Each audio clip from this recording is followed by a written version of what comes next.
Alright guys, so this video is on relative frequency.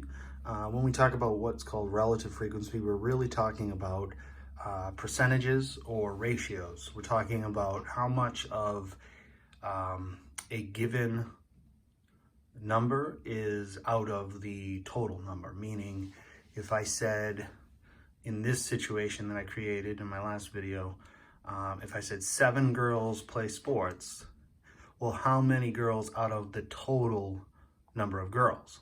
Well, we're saying 7 out of, what's the total number of students, I should say? The 7 girls out of how many students? Well, there's 16 students, okay? Or 16 girls. All right, so let's take a look at a Khan Academy assignment on relative frequency. So this is read to a relative frequency tables.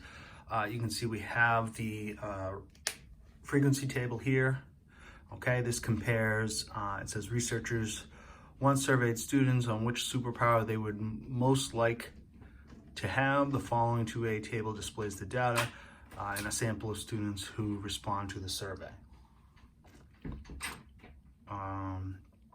So we have superpowers, we have male, female, and then total, all right? And then down here we have totals as well. So again, relative frequency tables, we are comparing a number, an amount, to its total. So it says of students in the sample, what fraction, okay, so we're just gonna write as a fraction, no percent, chose flight as their superpower. So I find flight, well, 26 males, 11 females, but 37 students. So again, they're asking how many students, so I want that total, 37, and what fraction chose flight. Well, what's the total, 37, out of how many were asked? So basically that the absolute total that it could have been was 100. Okay, so in this case, it's 37 out of 100.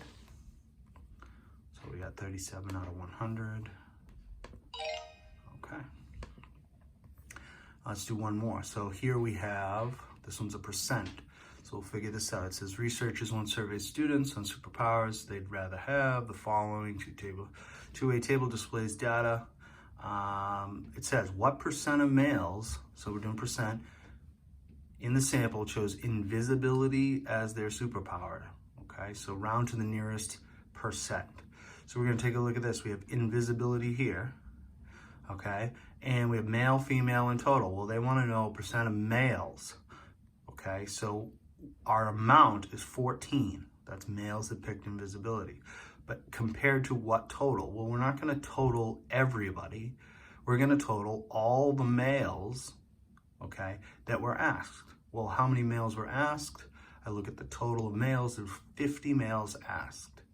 And if 14 out of 50, all right, would be my ratio, 14 over 50, I would change that to a percent by dividing it and multiplying by 100. So divide it by 50, multiply by 100, you would end up with 28%. Okay, you can show your calculator here and do your work if you need to. Okay, so that's how we change it to a percent. So either way, we're looking for a ratio. It's just if it's a percent, we have to go further and change it to percent if they want the percent. If not, you just leave it as the ratio. Next question. All right, we'll do one more. So Tate works at an ice cream stand. Every customer chooses one of 2 toppings, sprinkles or chocolate chips. He recorded the age group and the chosen toppings from a sample of 120 customers. Here are the results. So we have a total of 120 people, okay? We got children, we got adults, and then we got all the people who like sprinkles, there's your total. Chocolate chips, there's your total. And then neither, okay? So we got 3 categories, and all together it makes 120 people. So they wanna know of the adults, so I'm only looking at the adults, right? My total 48, only the adults, okay? Of the adults in the sample, what fraction ordered sprinkles? So out of the 48, how many ordered sprinkles? Well, it'd be 13. So look here, I got 13 out of 48. There we go. All right.